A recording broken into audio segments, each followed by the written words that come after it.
बिस्मिल्लाहिर्रहमानिर्रहीम। अस्सलाम वालेकुम नाज़रीन, आप यूट्यूब चैनल देख रहे हैं। मैं इमरान खान हूँ। कुछ आम खबरें हैं, मैं आपके साथ सबसे पहले वो शेयर कर देता हूँ। एक तो पाकिस्तान को जो है वो बनाना रिपब्लिक बना दिया गया है, सिर्फ इसलिए कि इमरान खान का अपने लोगों से रब्ता ना हो सके।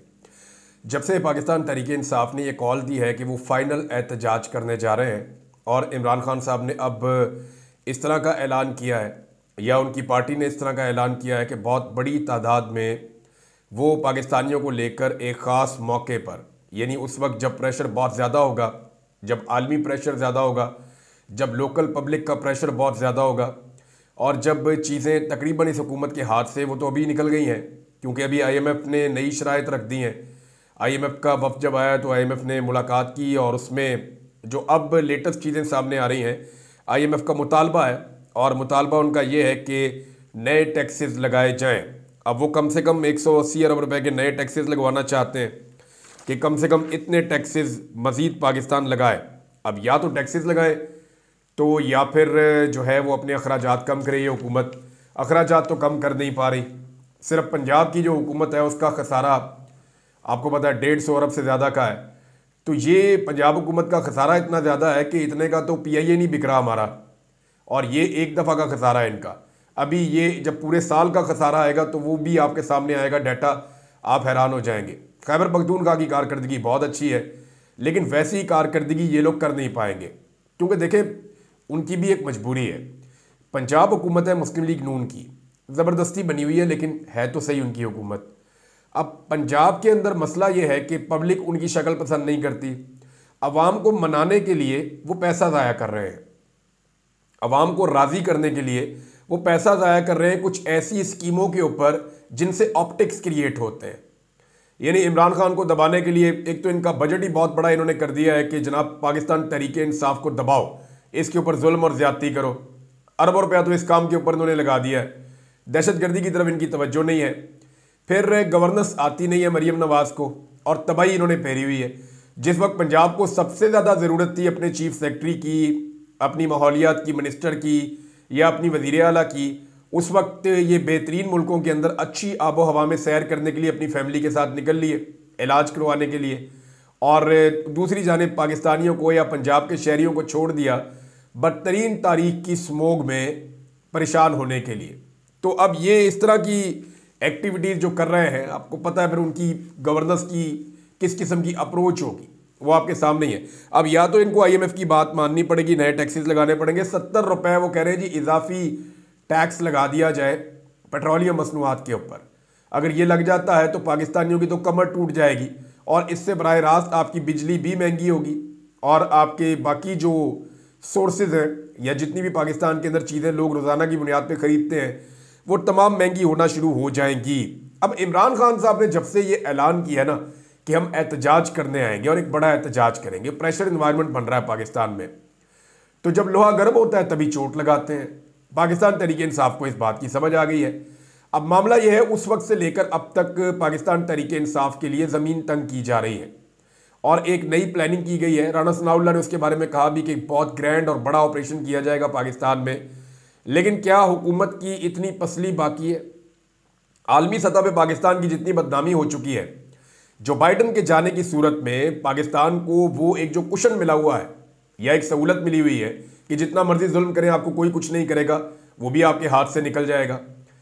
तो इमरान खान साहब ने बेहतर वक्त का तयन किया है। अनाउंसमेंट तो इसी महीने होगी, एहतजाज कब होगा ये एक बड़ा सवाल है।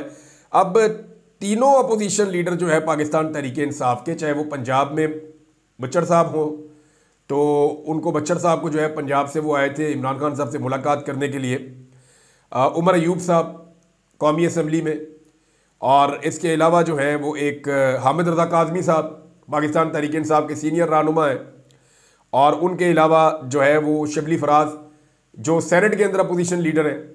तो इन सारों को इकट्ठा ही गिरफ्तार कर लिया गया। ये अदालती अहकामात लेकर आए थे इमरान खान साहब से मिलने के लिए और ये बिफोर टाइम पहुंचे। इनकी 2 बजे मुलाकात थी तो उससे पहले पहुंच गए। अदालती अहकामात ऑर्डर इनके पास मौजूद था और जेल के अमले ने यकीन दहानी करवाई थी अदालत को कि ये जब भी आएंगे इनकी मुलाकात करवाने के लिए हम पाबंद हैं, हम मुलाकात करवाएंगे। हुकूमत ने एक दरख्वास्त और दी थी कि जनाब कुछ करें और करके जो है ये जो सियासी गुफ्तगू इमरान खान साहब कहते हैं ये बंद करवा दें। लेकिन इस दरखास्त को भी रद्द कर दिया था अदालत ने। और अब जब ये पहुंचे मुलाकात करने के लिए तो जेल के अमले ने कहा जी आप वहां सामने जाके खड़े हो जाएं, हम आपकी मुलाकात करवाते हैं। तो ये सड़क क्रॉस करके दूसरी तरफ को दुकानें उकानें वहां पे जाके खड़े हो गए पाकिस्तान तहरीक इंसाफ की लीडरशिप। अब 1.5 घंटा इन्होंने इंतजार किया, पहले ये 6-6 घंटे भी करते रहे। 1.5 घंटा इंतजार किया और जाकर दोबारा जब उनसे पूछा कि जनाब आप मुलाकात क्यों नहीं करवा रहे हैं, हमारे पास अदालती ऑर्डर है, आपकी जेल इंतजामिया सुपरिटेंडेंट ये सारे जाकर वादा करके आए हैं, तो अचानक जनाब पंजाब पुलिस आती है, वो इनको गिरफ्तार करना शुरू कर देती है। पंजाब पुलिस ने इनको बाजुओं से पकड़ा, हाथों से पकड़ा और उनको हिरासत पे लेकर ले जाके वहाँ पे एक चौकी है उसमें बंद कर दिया। अब मामला ये है कि उमर अयूब साहब ने इसकी तफसीलात बताई। उन्होंने कहा जी हमने पुलिस से कहा कि जी आप गैर कानूनी काम कर रहे हैं, तो पुलिस ने कहा जी हमें पता है कि हम गलती पे हैं, मगर हम मजबूर हैं, ऊपर से ऑर्डर है। पुलिस बिल्कुल वैसे ही मजबूर है जैसे बिलावल मजबूर था आईनी तरमीम करवाने के लिए। उमर अयूब के बकौल उन्हें पाकिस्तानी इदारों और एजेंसियों की ईमा पर गिरफ्तार किया गया। उन्होंने नाम बताया, उन्होंने कहा जी Maryam Nawaz, Shehbaz Sharif IG Punjab, IG jail खाना जात, home minister Punjab, home secretary Punjab, jail superintendent, DPO और DIG, ये सारे जिम्मेदार हैं। और सबसे बड़ा जिम्मेदार स्टाफ कॉलेज में फेल होने वाला वो कर्नल है जो इंटेलिजेंस एजेंसी का है, और वो सबसे बड़ा जिम्मेदार है जिसकी यहाँ ड्यूटी लगी हुई है। ये जनाब उमर अयूब साहब ने कहा और उन्होंने बताया कि जी ये अदालती अहकामात की खिलाफ वर्जी है। वैसे अदालत के अहकामात को तो जूते की नोक के ऊपर इस वक्त पाकिस्तान का निज़ाम रख रहा है। एक छोटा सा कांस्टेबल भी है ना, वो भी अदालत का ऑर्डर आप जाके दें तो वो पाँव से ठुड्डा मारता है, जूते की नोक पे रखता है। सबको पता है कि अदालत की औकात क्या रह गई है। खासतौर पर ये जो अभी आईनी तरमीम हुई है इसके बाद तो अदालत की औकात ही खत्म हो गई है। अब जस्टिस अमीनुद्दीन साहब ने फैसला किया कि 14 तारीख से आईनी बेंच केसेस सुनेगा। लेकिन मामला यह है कौन से केसेस सुनेगा?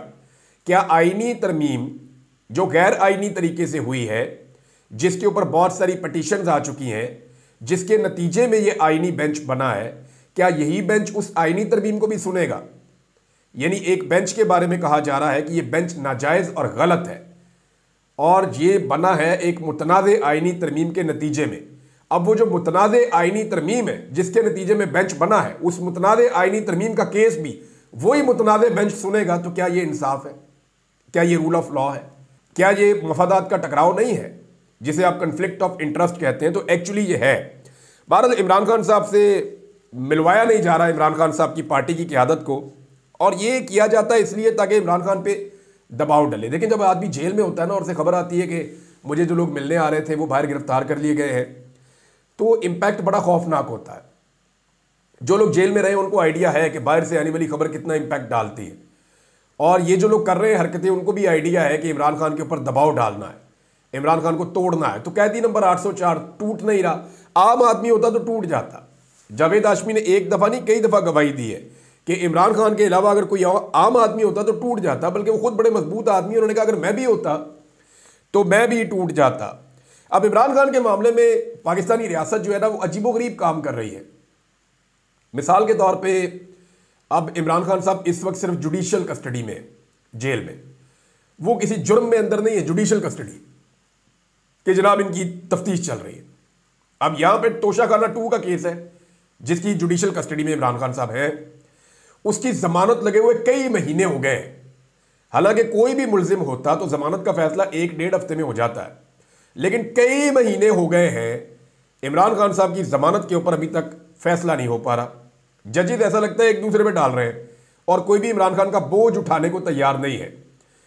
यानी तोशाखाना 2 केस इमरान खान साहब की जमानत नहीं हो सकी। FIA के special prosecutor Islamabad high court में पहुंचे ही नहीं, मामला 20 नवंबर पर चला गया। यानी अब ये जमानत वाला मामला जो है 20 नवंबर पर गया। दूसरा जो है यही केस तोशाखाना 2 केस, इमरान खान साहब की बरीयत का फैसला आज होना था और वो भी अदालत ने हुक्म दिया हुआ था, लेकिन जो जज शाहरुख अर्जुमन है वो पहुंचे ही नहीं जेल के अंदर फैसला सुनाने के लिए। अब आप अंदाजा कीजिए कि जजेस एक दूसरे पे डाल रहे हैं कि भाई आप कर लें, आप कर लें, मैं नहीं बोझ उठा सकता इमरान खान साहब का। इतना दबाव है एस्टेब्लिशमेंट का कि इमरान खान साहब को अभी नहीं छोड़ना। और दबाव का अंदाजा आप यहां से भी लगा लें कि इमरान खान साहब को जो लोग मिलने जाते हैं उन्हें भी मुलाकात से रोकने के लिए किस किस्म के हथकंडे अपनाए जा रहे हैं। सलमान अकरम राजा साहब ने एक वार्निंग टाइप की चीज़ जारी की है। वो ये कह रहे हैं, एस्टेब्लिशमेंट को उनका पैगाम है, वो ये कहते हैं कि हम उन्हें कहते हैं कि अपनी आईनी हुदूद में रहो, रियासत में गालिब होना छोड़ दो, अदलिया को मगलूब ना करो, वोट चोरी करना छोड़ दो, मुआशरे में झूठ फैलाना छोड़ दो। अगर मानते हैं तो ठीक है, बसूरत दीगर ये सारे कह रहे हैं कि सड़कों के ऊपर फैसला होगा, एहतजाज किया जाएगा। मुस्तफा नवाज खोखर ने भी मिलता जुलता स्टेटमेंट दिया है एस्टेब्लिशमेंट के हवाले से, और उन्होंने जो बात की है उनकी बात में एक नुक्ता नज़र से काफ़ी वजन है। उन्होंने कहा कि एस्टेब्लिशमेंट के बस की बात नहीं रही कि अब वो 25 करोड़ अवाम के इस मुल्क को चला सकें। रियासत को अपना तशख़्ख़ुस सिक्योरिटी स्टेट से बदलना पड़ेगा। अफगानिस्तान में जंग खत्म हो चुकी है, मुफ्त के डॉलर्स आना बंद हो चुके हैं। ऐसी बात फवाद चौधरी साहब ने भी की है कि जनाब अब रियासत को, एस्टेब्लिशमेंट को सोचना पड़ेगा कि वो सारे लोगों को कंट्रोल नहीं कर सकते। ये मुमकिन नहीं है कि आप हर बंदे के पीछे एक बंदूक लगा दें, ऐसा हो नहीं सकता। ये धक्केशाही के साथ मुल्क चलेगा नहीं, आपको मुल्क को सीधे तरीके से और सही तरीके से चलाना पड़ेगा। एक नाज़रीन बहुत बड़ी खबर है, और वो खबर है अमेरिका से रिलेटेड। अमेरिका ने जो 2 लोग लगाए हैं, कौमी सलामती के मुशीर और वजीर खारजा, इन 2 ओहदों के लिए जिन लोगों को चुना है उनको लेकर मौजूदा हुकूमत बहुत परेशान है। और सिर्फ मौजूदा हुकूमत परेशान नहीं है, और भी बहुत सारी चीज़ें हैं। मैं इन दोनों लोगों के बारे में तफसीलात इकट्ठी करके अगले वीलॉग में आपको बताऊंगा, क्योंकि जुल्मे खलीलदाद ने भी एक आर्टिकल शेयर किया है और सब ये कह रहे हैं कि डोनाल्ड ट्रंप के सदर बनने से पहले पहले पाकिस्तान के अंदर जो रजीम इस वक्त मौजूद है वो अपनी जुल्म और ज़्यादतियाँ और नाइंसाफ़ियाँ बंद कर दे, इमरान खान साहब को और सियासी कैदियों को छोड़ दे, वरना जो बाइडन के जाने के बाद इनके लिए सूरत हाल मुश्किल हो जाएगी। अब ये उनका एनालिसिस है गोरों का, तो उनका जो एनालिसिस है वो मैं आप तक पहुंचा दूंगा। और ये 2 लोग कौन हैं और ये कैसे प्रॉब्लम क्रिएट कर सकते हैं, क्योंकि इनमें से एक के बारे में तो बड़ा क्लियर है कि वो फौज का बड़ा दुश्मन है। वो ये कहता है कि डिक्टेटरशिप नहीं होनी चाहिए, और उसके क्या अफकार हैं। अब सारी चीज़ें एक आदमी में अच्छी नहीं हो सकती, अलग सोच के लोग हैं, लेकिन पाकिस्तान पे इम्पैक्ट क्या आने वाला है इसके ऊपर एक वीलॉग करेंगे, थोड़ी देर के बाद मैं आपको बताऊंगा। लेकिन जो जरताज गुल वजीर साहबा हैं और शेख वक्कास अकरम साहब हैं, ये दोनों सोशल मीडिया के हक में बोल पड़े हैं। इन दोनों ने क्या कहा मैं आपको बता दूं। शेर अफजल मरवत साहब ने यह कहा था कि इस सोशल मीडिया के लोगों की वजह से पाकिस्तान तहरीक इंसाफ को सजा मिलती है। मेरे ख्याल में वो भी क्लैरिफिकेशन देंगे कि उन्होंने किन लोगों के बारे में कहा। सारे सोशल मीडिया को आप टारगेट नहीं कर सकते। गाली देना बुरी बात है, लेकिन ये कहना कि इद्दत का केस गाली की वजह से बना है, नहीं, ये नहीं।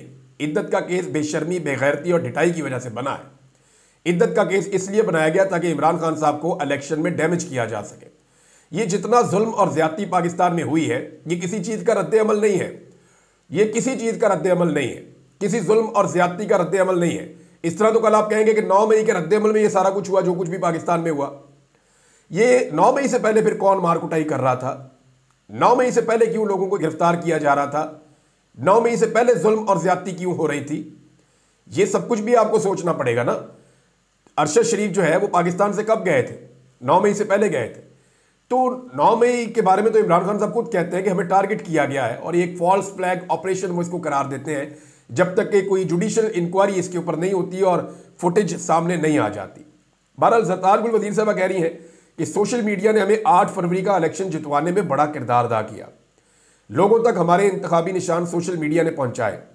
आज पार्लियामेंट में हम इमरान खान और सोशल मीडिया की वजह से हैं, वरना हम तो अपने हलकों में भी नहीं जा सकते थे, हमें हिरासत में लिया जाता था। लेकिन ये वो खातून कह रही हैं जो वाकई अपने हलके में गई थी अपनी जान खतरे में डाल के। मैं बहुत सारे पाकिस्तान तहरीक इंसाफ के तुर्रम खान लोगों को जानता हूँ जो अपने हलके में बाहर निकलते हुए डरते थे। पब्लिक उन्हें कॉल्स करती थी कि खुफिया डेरे पे आ जाए, मुलाकात कर लें, मिलते ही नहीं थे किसी को। बस हर एक को टेलीफोन के ऊपर कहते थे कि जनाब आप हमें वोट डलवा दें, आप मेहरबानी करें, हमारा ये इंतखाबी निशान है, आप इमरान खान के नाम पे हमें वोट डलवा दें। ज़्यादातर लोग ऐसे करते थे। लेकिन ये जरताज गुल वजीर को मैंने खुद देखा, इन्होंने अपनी जान जोखिम में डाल के अपने हलके में ना सिर्फ गई बल्कि खतरात के बावजूद वहाँ पे इलेक्शन लड़ा। अब वो खातून भी कह रही है कि सोशल मीडिया इतना तगड़ा था, और नखरे वो लोग कर रहे हैं जो अपने हलके में निकलने की औकात नहीं रखते थे। बहुत सारे ऐसे लोग हैं। और नॉर्मली मैं ये देख रहा हूँ कि पाकिस्तान तहरीक इंसाफ में इस वक्त सोशल मीडिया के ऊपर जो लोग अटैक कर रहे हैं, ये वो लोग हैं जो इस सिस्टम के इस वक्त बेनिफिशरी है, या इस वक्त कंफर्टेबल पोजीशन में या सिचुएशन में। यानी जिन लोगों का इस वक्त दाव लगा हुआ है ना, या जो लोग इस वक्त ज़रा खुश हैं, खुशहाल हैं, और उन्हें कोई ज़्यादा प्रॉब्लम नहीं आ रही, अच्छा नाम बन गया है, अच्छी नौकरी मिल गई है, अच्छा काम चल रहा है, इस स्टेटस में वो हैप्पी हैं, उनकी फैमिली खुश है, वो लोग सोशल मीडिया के ऊपर अटैक कर रहे हैं। हालांकि जितनी कुर्बानी पाकिस्तान तहरीक इंसाफ के लिए सोशल मीडिया ने दी है, उतनी कुर्बानी मेरा ख्याल नहीं है कि किसी और ने इस वक्त पाकिस्तान में दी है। शहबाज शरीफ साहब के साथ नादरीन एक के बाद एक ज्यादती हो रही है। वो जब भी बेचारे ट्वीट करते हैं वीपीएन लगा के, मियाँ साहब छुप छुप के बेचारे वीपीएन लगा के ट्वीट करते हैं। वो जैसे ही ट्वीट करते हैं उनको कम्युनिटी नोट लग जाता है। उन्होंने पहले ट्रंप को मुबारकबाद दी, लोगों ने ऐसी तैसी फेर दी, उनको कम्युनिटी नोट लग गया। कम्युनिटी नोट बहुत बड़ी बेइज्जती है, बंदे की इज्जत नहीं रहती सोशल मीडिया के इस प्लेटफॉर्म के ऊपर। तो शहबाज शरीफ साहब को यानी लग जाए ना कम्युनिटी नोट, कोई बात नहीं, किसी को 10 ट्वीट किए एक पे लग जाए, 20 ट्वीट किए चलो एक पे लग जाए, 5 ट्वीट किए चलो एक पे लग जाए। शहबाज शरीफ के हर ट्वीट के ऊपर कम्युनिटी नोट लग जाता है। इतनी बुरी हालत है इनकी इस वक्त। यानी अब इन्होंने ट्वीट किया, डोनाल्ड ट्रंप को मुबारकबाद दी, नीचे टका के कम्युनिटी नोट लग गया। उसके बाद अभी इन्होंने फलस्तीन के बारे में बात की, लोगों ने पोल खोल के रख दिया कि जनाब आप इस्लामाबाद में एहतजाज नहीं करने देते। आपने कभी आज तक इसराइली मुजालम के खिलाफ किसी को पाकिस्तान में एहतजाज करने की इजाजत दी? आपने किसी को आज तक निहत्ते फलस्तीनियों के कत्लो गारत गिरी के ऊपर किसी को निकल के एहतजाज करने की इजाजत दी? आपने बिल्कुल नहीं दी। तो लोगों ने वहां पे कम्युनिटी नोट लगा लगा के तबाही फेर दी है। नाज़रीन, एक और बात मैंने आपसे कही थी कि पंजाब की ब्यूरोक्रेसी को शायद गैरत आ जाए, लेकिन पंजाब की ब्यूरोक्रेसी को गैरत आ गई है। और हैरत अंगेज खबर यह है, किस्मत खान साहब ने भी शेयर किया है, डॉन ने भी इसको लिखा है, और खबर यह कहती है कि जी चीफ सेक्रेटरी पंजाब के हवाले से पंजाब की ब्यूरोक्रेसी बरम हो गई। वो जाती मुलाजम की तरह निकल निकल के फिर रहे हैं खानदान के पीछे पीछे। तो ये एक इतना अच्छा ब्यूरोक्रेट है, इतना बड़ा होता है, उसकी ये औकात रह गई है, यानी बेड़ा गर्क करवा दिया पूरी ब्यूरोक्रेसी की इज्जत का। तो ब्यूरोक्रेट बेचारे बरम हो गए हैं, उनकी गैरत जाग गई है। वो ये कहते हैं कि चीफ सेक्रेटरी की जो वीडियो आई है ये उनके ओहदे को जेब नहीं देती। आम रूटीन में भी ज़्यादातर हमारा चीफ सेक्रेटरी जो है वो सीएम हाउस के अंदर ही अपना वक्त गुजारता है और मातहत अफसरान को भी दस्तयाब नहीं होता। यानी ऐसा लगता है कि पंजाब की नौकरी नहीं कर रहा, ऐसा लगता है कि एक खानदान की नौकरी कर रहा है, जिस खानदान की वजह से वो इस पोर्टफोलियो पे या इस सीट के ऊपर बैठा हुआ है। तो जनाब चीफ सेक्रेटरी के हवाले से पंजाब की ब्यूरोक्रेसी की गैरत जागी है। अब देखना यह है कि चीफ सेक्रेटरी की अपनी गैरत भी जागती है या जिनकी गैरत जागी है वो उनकी गैरत को सुलाने की कोशिश करते हैं। एक चीज़ नाज़रीन आपको मैं और बड़ी इंटरेस्टिंग बताऊं, यानी काजी फ़ायद ईसा साहब के दौर के अंदर भी बड़ा जुल्म, बर्बरियत और जबर था, लेकिन याया अफरीदी साहब के दौर में रुका कोई नहीं है। ये जो आज 3 अपोजिशन लीडर्स गिरफ्तार किए गए हैं ना, इनमें से 2 ऐसे हैं, शिबली फराज और उमर अयूब, जो जुडिशल कमीशन के मेंबर भी हैं, और इनको हिरासत में लिया गया और इनको रुस्वा किया गया और इनकी इमरान खान साहब से मुलाकात भी रोकी गई। अब क्या इसके ऊपर जस्टिस याया अफरीदी ने कुछ किया? कुछ नहीं किया। जस्टिस याया अफरीदी के हवाले से जितने भी हमारे कोर्ट रिपोर्टर्स हैं वो ये कह रहे हैं कि आप आने वाले दिनों में बहुत हैरान हो जाएंगे कि वो बहुत कमज़ोरी दिखा रहे हैं और उनकी जो हैसियत है वो अब एक बहुत सतही किस्म की रह गई है, सिंबॉलिक किस्म की एक वैल्यू रह गई है। एक्चुअली जो है वो सारे इख्तियारात आईनी बेंच के पास चले गए हैं, जहां पे सरबराही जस्टिस अमीनुद्दीन खान कर रहे हैं और वो दोनों कमेटीज के मेंबर भी हैं। यानी 2 कमेटियां जो फैसला करेंगी कि सुप्रीम कोर्ट में कौन सा केस चलना है और आईनी बेंचेस में कौन सा केस चलना है, दोनों के अंदर जस्टिस अमीनुद्दीन मौजूद हैं, तो उनकी ताकत बढ़ गई है। नाज़रीन, कुछ और खबरें हैं आपके साथ शेयर करता हूं नेक्स्ट वीलॉग में, टाइम ज़्यादा हो जाएगा। अब तक के लिए इतना ही, अपना ख्याल रखिएगा, अपने इस चैनल का भी। अल्लाह हाफिज़।